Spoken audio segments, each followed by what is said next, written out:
Thank you so much for tuning in to yet another episode of The Real Israel Podcast with me, your host, Chaim Mailspin. Join us as we dive into Israel's past, present, and future as we explore the rich history, current events, and visionary perspectives shaping this dynamic region. Welcome to another episode of The Real Israel Podcast with me, your host, Chaim Mailspin. I'm here with esteemed professor. This guy's on TV literally twice a day, every day, except Shabbat. And he is Professor Mordechai Kedar. He was my teacher years ago in the Reichman University in Herzliya. And I'm so amazed that he's given us this time, so honored. You guys got to get to know him because he's in the forefront of everything that's going on, every issue that's shaping the whole Middle East, really the whole world. Don't forget, Iran tried to assassinate President Trump of the United States 2 times through their proxies, and what I'm realizing right now is they have a lot of fatwas still out there, religious edicts. So again, Mordechai Kedar, this is his parents right behind us. They're Polish, originally made Aliyah, originally spoke Yiddish in the 1930s, they made Aliyah. Mordechai was born in 1952. He was 25 years in military intelligence in the army, helping the army. He still does. His advice is really respected, and he heads up New Israel, right? This media platform.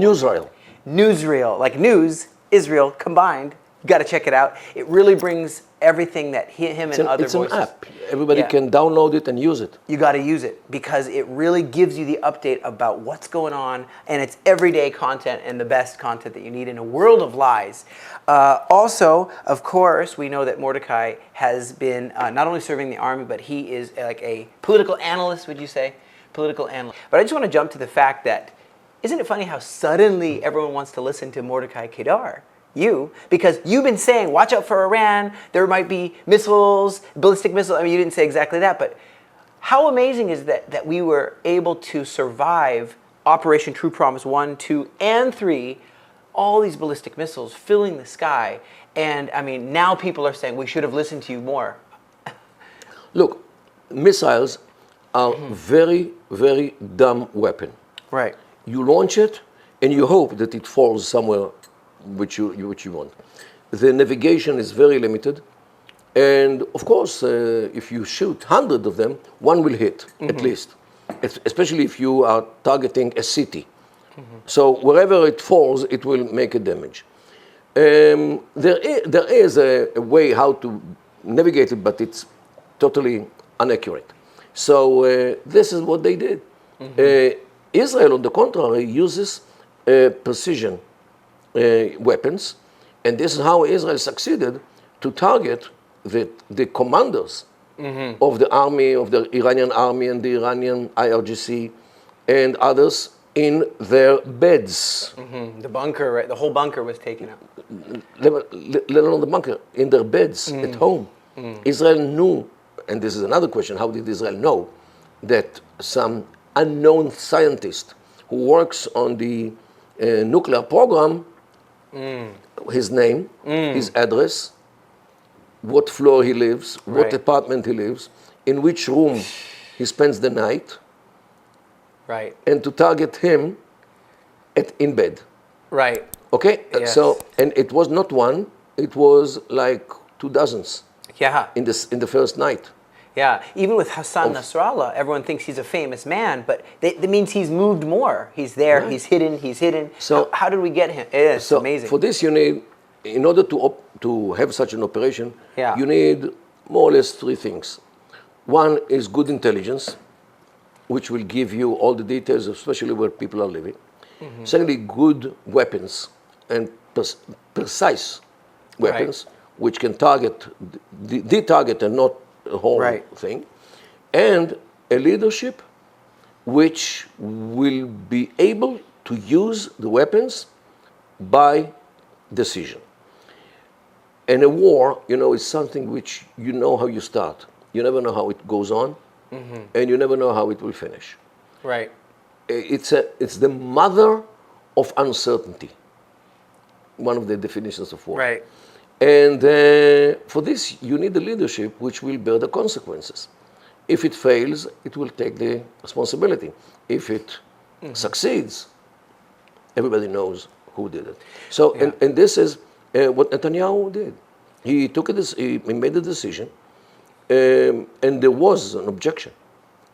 I'm sure. It could have, if it wasn't a 90% plus, I don't know, 99, 98, 97% interception, this country could have been, let's say it was a 70% interception. This country would have been, missiles. Yeah, it would have been leveled. All our buildings it would have probably been leveled. So you need to know what your abilities are and operate according to your abilities. And if your abilities are good, now, abilities is not only using weapons, it's also relations. Right. Because there are all kinds of rumors that Israel used the space of other countries. After all, we don't have borders with Iran. Right. We have Syria in between, we have Iraq, we have Jordan, and Saudi Arabia if you come from the south. So you need to have some kind of agreements with the local people that they don't shoot you down. They don't shoot us down, yeah. So it is also some kind of an ability. How can you speak to the Iraqis without any connections with them? We don't have political relations with them. No. Or diplomatic relations. Right. Okay, so for this you need to speak to the Iraqis and to hope that they will allow you to do this job, knowing that they might be targeted by the Iranians later. How come you allow the Israelis to do this to us? Okay, so this also some kind of ability means regional influence, which will be strong enough to convince countries which don't have official relations with you, to cooperate with you while they're putting themselves in danger. Right. And would you just go back to, I know that people don't all know you. We love you. That the fact is you are a Yiddish-speaking Jewish person, and now you're one of the greatest experts in the world on Arabism, just the different tribes and different, like how does a Hebrew Yiddish-speaking Jew, suddenly a religious Jew, become, just a word on that as we go into the religious has nothing to do with this. It's a matter which started in the age of when I was 13 years old. Okay. Means almost 60 years ago. And when I started high school, and myself with a group of 12 more kids, we fell in love with the Arabic teacher at school. Okay. He was originally from Germany. And he spoke Arabic tremendously, really, better than all the Arabs combined. Okay. And he convinced us, made us learning Arabic so seriously that we learned Arabic in the lessons of Arabic, English, mathematics, physics. We were learning Arabic constantly in the bus to the school and from the school. And during the nights, we held the Arabic Hebrew dictionary under the pillow because we believed that the content goes through the pillow into our minds through the night. And it worked. It worked. Okay, I got to try that. And he was testing us every lesson. Wow. A test every Dictionary lesson. in Arabic. Wow. Means if you would teach us in these ways today, you would go to jail for abusing helpless kids. Yeah. But we loved it. Yeah. And the average mark in the end of the high school was 99. Oh my goodness. Wow. The average means the best were 100 and the worst were 98. Right. To that degree, we were good in Arabic. And after this, we went en bloc to the intelligence. I was there for 25 years in the 8200 unit. Yeah. And and I started academic career. And when I was released from the army in 1995, I joined the academia. And I was a researcher about Arab societies. And knowing Arabic or mastering Arabic is a condition to have a serious research. You cannot understand a society, any society in the world, without Arabic, without its own language. You cannot understand the Americans without English. You cannot understand the Spaniards without Spanish or Argentinians. You cannot understand the Brazilians or the Portuguese without Portuguese. You cannot understand the Italians without Italian. Okay, so this is the key. The language is the key. You can go into the minds of people to understand what motivates them, what makes them happy, what makes them sad.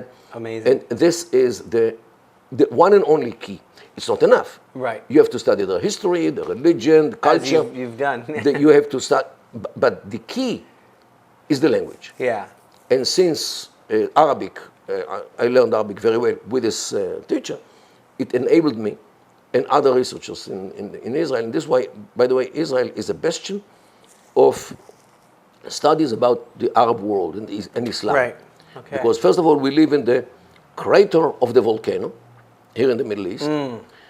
Secondly, many of those researchers formerly used the Arabic in other frameworks like the army, like the intelligence, or like the Shabak or other organizations. So they master Arabic.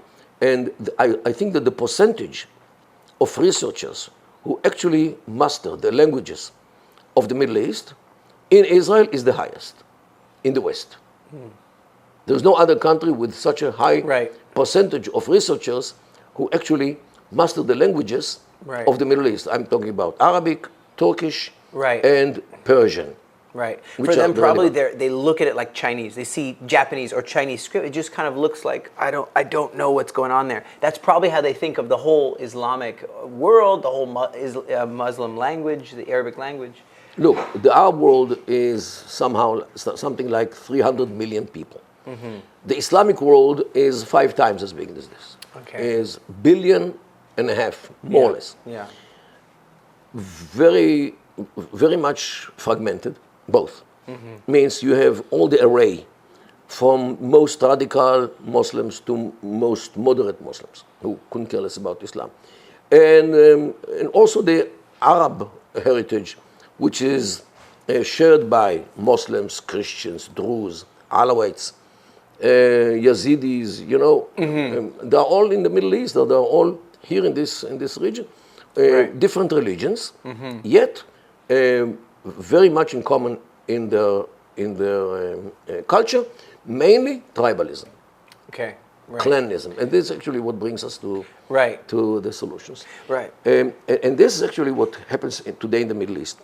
If you see a country with many groups, like Syria, for example, Syria has some 400 clans. Wow. Depends which size you start counting them. You have 4 ethnic groups in Syria: Arabs, Turkmens, Kurds, and Armenians. They have 4 religions: Muslims, Christians. I ignore the Jews because they are most left Syria. Very few. Alawites and Druze. Okay? Yeah. And the Muslims are divided, and the Christians as well, to sects or denominations. The Christians are divided to some 6 of them, and the Muslims are divided between Sunnah and Shia and Salafis and Sufis and all kinds of others. So the society of Syria is highly fragmented and not united, and they have very little in common. The Syrian idea of the modern state should have settled in the hearts and push out all the traditional loyalties in order to galvanize all the group and to make a Syrian awareness which will unite them all. Right. It failed. Yes. Well, what you said last time on the podcast, whoever hasn't seen the last podcast, check it out. Very good. There's 2 actually former podcasts. It's all building on it. But you talked about Muhammad came about to unite all kinds of warring warlord clans, he himself being a warlord, but to say you need to do jihad and you need to bring the families together. So bring your families together. Don't just stay in your own separate clan. Come together and marry with each other. Intermarry and come together, and then have a jihad the outsider. Don't jihad each other. Make a thing called jihad, first of all, that you must fight and use that energy you have and fight the outsider. That's true. But now we're seeing the jihad succeeded. Right. He failed in uniting the Muslims. Correct. And we're seeing that even Iran says we will be the boss. Right now we're dealing with Iran. We will be the boss of the whole world, or at least we'll be the boss of all the Shiites, right? Right. And the Sunnis are much larger, but they can fight or agree. Maybe they think if they're powerful enough, everyone will agree with them. Look, it's circles. First of all, they want to be the masters of the Shia. Then they want to be the masters of all Islam. They want to be the masters of the rest of the world. Yeah, because they believe that Islam fits everywhere, in every culture, in every time, in every society. Now, isn't the supreme leader Ali Khamenei named after Ali, the one who was killed, Ali ibn Abu Talib, is it? Ali ibn Abu Talib, the cousin of Muhammad. Cousin who was the head of the actually his son-in-law, because Muhammad gave him his daughter, Fatima, to be his wife. Right. And he was both, the cousin and the son-in-law. Right, and so he's the bloodline for sure. He's the son-in-law. He's the bloodline. And this is why the Shia keeps claiming that they are the legitimate heirs of Muhammad. Yes. And not all the others who stole the caliphate. And they killed him in Karbala. They cut his head off. His son. His son. So there was no more continuation of the rulership because of it. So now I know that our Prime Minister, Benjamin Netanyahu, has been saying since, is it 2010? I remember 2013. That's a long time ago. We're 2025 now at the time of this filming. And I remember him saying they're almost getting, even some people who are anti-Israel say, look, Israel's just saying stuff. But he's been warning the world. They're almost at a nuclear weapon. Then we had to use hackers group and hack their mainframe so they wouldn't be able. Then we went in and stole the plans. I don't know how we did that. No, the archive. In the archive, and showed the world in the UN nonetheless. That was in 2000 and something early 2000. Well, we installed the 16. Which one was it? I think it was 2016. 16 in front of the world. Look at it. Even like diagrams for a baby could see this long, and it will be a bomb. Yeah. And then we delayed them somehow again and again. But what caused us to say that's it? It's not just years and years and years and delays. It's now or it's nuclear apocalypse. Look, yes, this question should be directed to the Mossad. Okay. Because to know exactly where the construction of a bomb, it's not only to enrich uranium. This is only one stage of the process. You have to weaponize it. You have to design it. You have to put it in some way which the explosion will be real explosion. You know? And deliverability. Yeah, of course. So to know where they are in the program, I have no idea how Israel knew. Apparently, because Israel has agents, and evidently Israel has agents in Iran. How did we know where all those people are living, in which room? And of course, somebody told you where he lives and in which room he uses. Yeah. Okay. And the other facilities, how deep they are. Definitely, it's more than obvious that Israel had sources inside Iran, whether it was human sources or technical sources or all kinds of it, but no doubt. But I have no idea about this because I'm out from the system since 1995.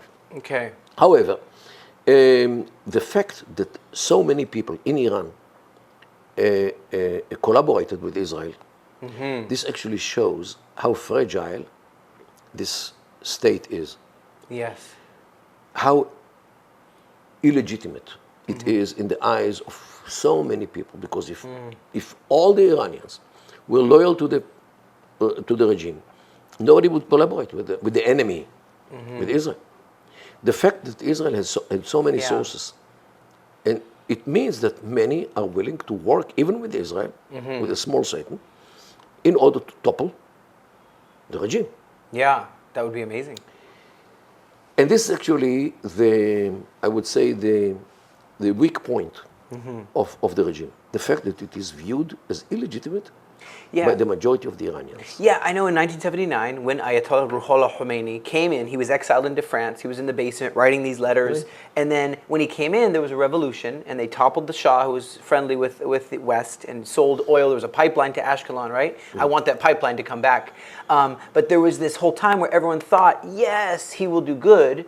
And then there just came a moment where maybe when he tore up the constitution of Iran on live TV and said, no, it's just jihad and Sharia.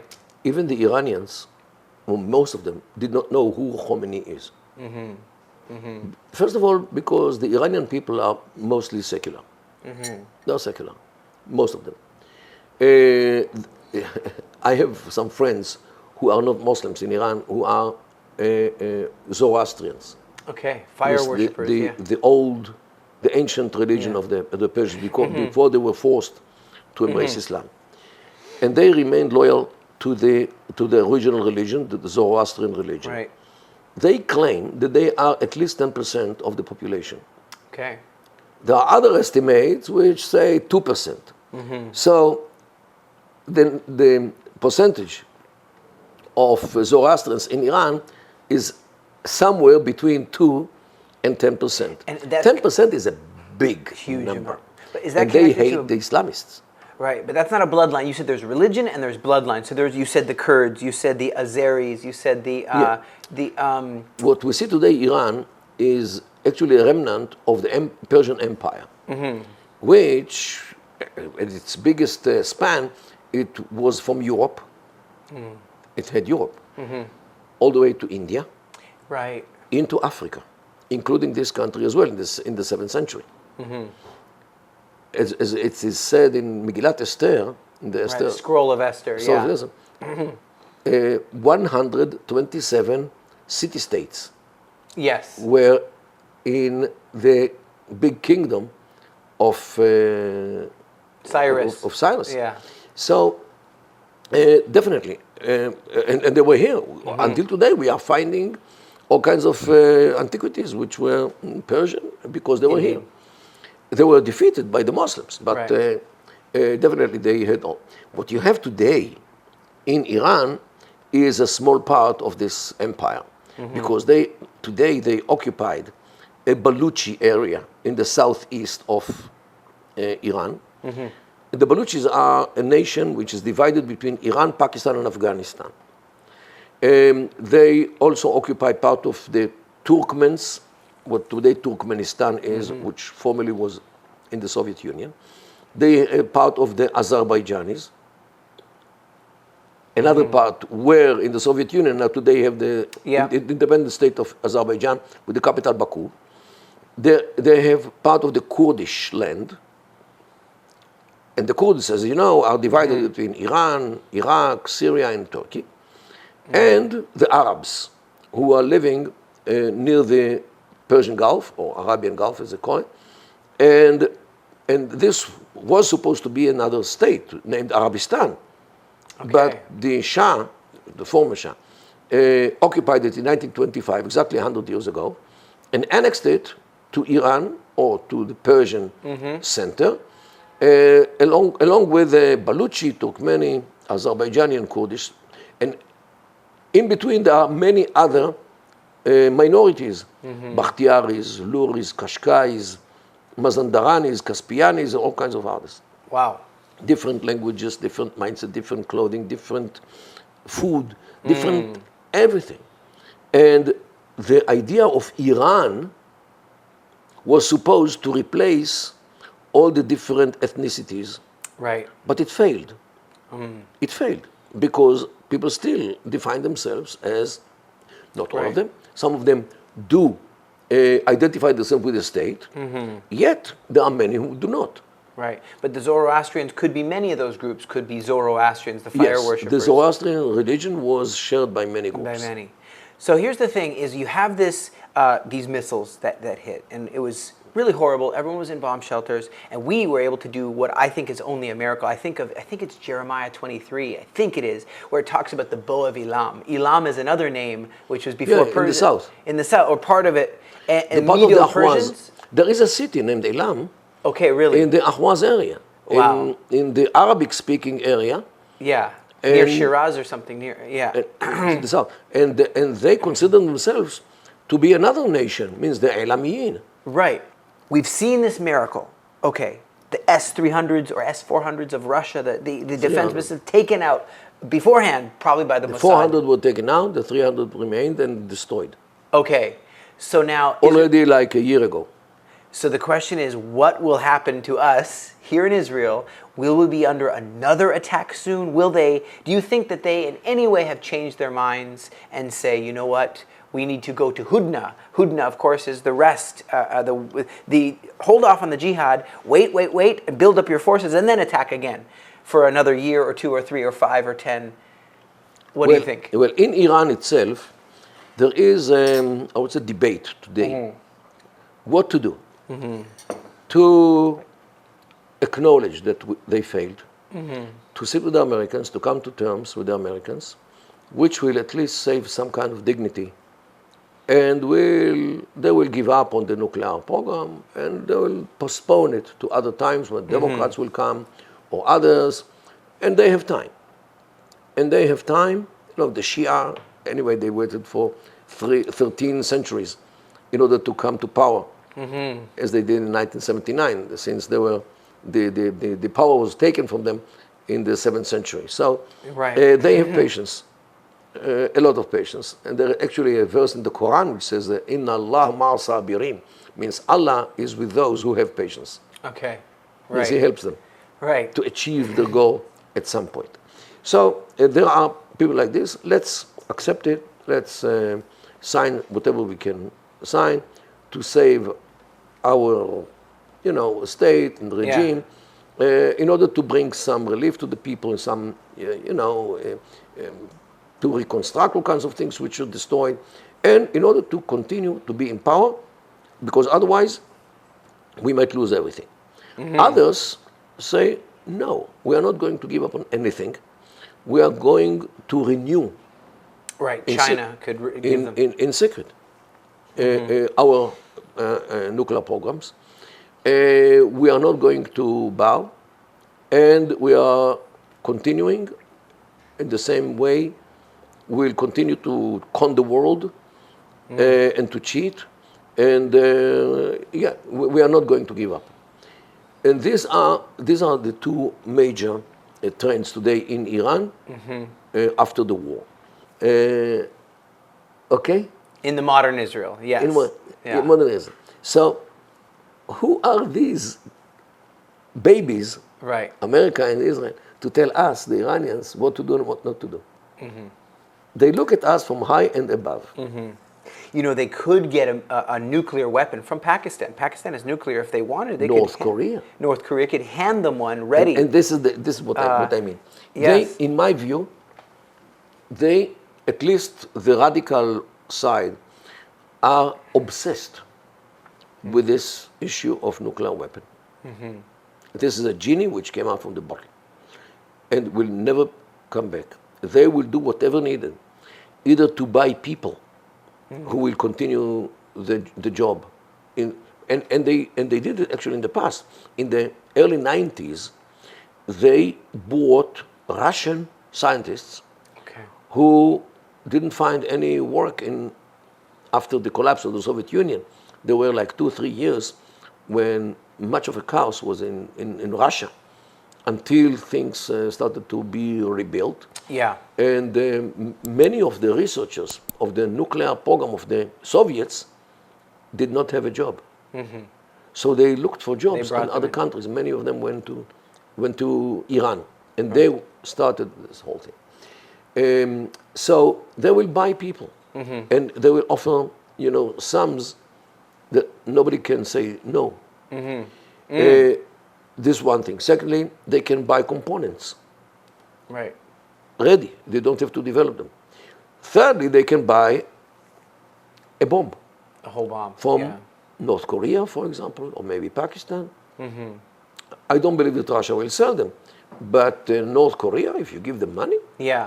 Well, I heard that China said that they are willing to, within days, start to rearm the ballistic missiles. Just send in planes full of ballistic missiles. They could replenish everything that we destroyed it'll take some time. Nobody will dare to do anything against the Chinese. Shoot a Chinese plane down. Israel wouldn't do that. And so we're just back to square one. Now, I heard that Israel says, listen, we're going to start striking again. There's a big plan to start again. It was in the news, so it's not a secret I'm giving away.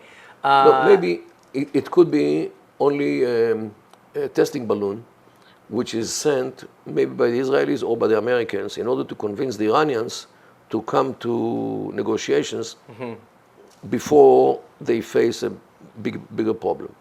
Because don't forget that they actually announced that they are leaving the NPT, the Non-Proliferation Treaties. With the IAEA, International Atomic Energy Agency. And now there will not be any supervision. That's right.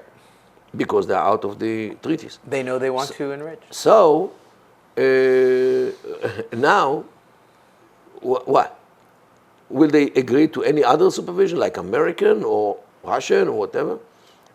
Why should they, if they are not committed to anything? So Trump might be very angry at them. And if he gets angry, it's not so good. Yeah. It could be everyone in America doesn't want a war. The public, I know, are all saying, we don't want World War III. Trump will bring World War III. They don't know that Israel is trying to stop an apocalypse, trying to stop a nuclear winter from happening with a jihadist weapon, a nuclear weapon. But they think, oh, Trump will pull us into a war. We don't want that. And so I know he's limited in some ways as well, because he doesn't want to have a problem at home. I think that there is a point which should be clarified. Nuclear weapons are in many countries. India, Pakistan, Western countries like United States, Britain, France, I think Canada India. also, Russia, China. There are all kinds of rumors about Israel. Nuclear weapons per se are not dangerous. Nuclear weapons become dangerous when they are held by a regime which behaves in a way which doesn't involve considerations like everybody else. Right. The Iranians are functioning according to what they think that Allah tells them to do. Because the Ayatollah, the meaning of the word is the sign of Allah. Right. Means the man himself, what he says, how he behaves, is something which shows you how Allah wants you to behave and what to say. To that degree. They Like see the image of Allah. Okay. They see themselves as like marionettes of Allah. Allah operates them. They cannot make any mistake. They are infallible. Ma'asumin, as they say in Arabic and in Persian as well.